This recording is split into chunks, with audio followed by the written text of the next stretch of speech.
1996 July 24 Germany. ജ്ഞാനതളം 59. ചെയ്യലും സംഭവിക്കലും. ഭൂതകാലത്തെ മുഴുവൻ സംഭവമായും വർത്തമാനകാലത്തെ ചെയ്യലായും കാണും. ഭൂതകാലത്തെ വെറും ചെയ്യലായി കാണുമ്പോൾ അഹംഭാവവും പശ്ചാത്താപവും ഉണ്ടാകും. വർത്തമാനകാലത്തെ സംഭവമായി കാണുകയാണെങ്കിൽ മടിയും അവബോധമില്ലായ്മയും ഉണ്ടാകും. ചെയ്യൽ ഭാവി കാലത്തിനു ബാധകമാക്കുകയാണെങ്കിൽ അത് പിരിമുറുക്കത്തിനും വേവലാതിക്കും കാരണമാകും.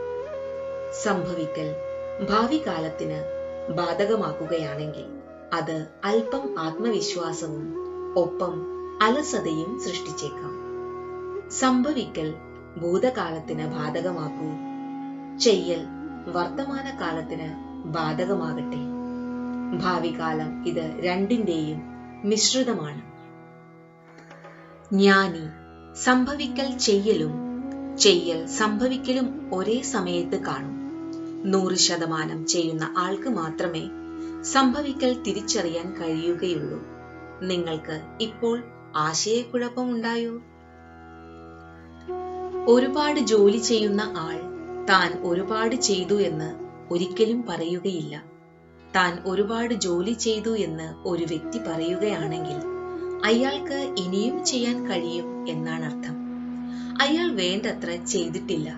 ജോലിയേക്കാൾ കൂടുതൽ നിങ്ങളെ തളർത്തുന്നത് കർത്തൃത്വബോധമാണ്.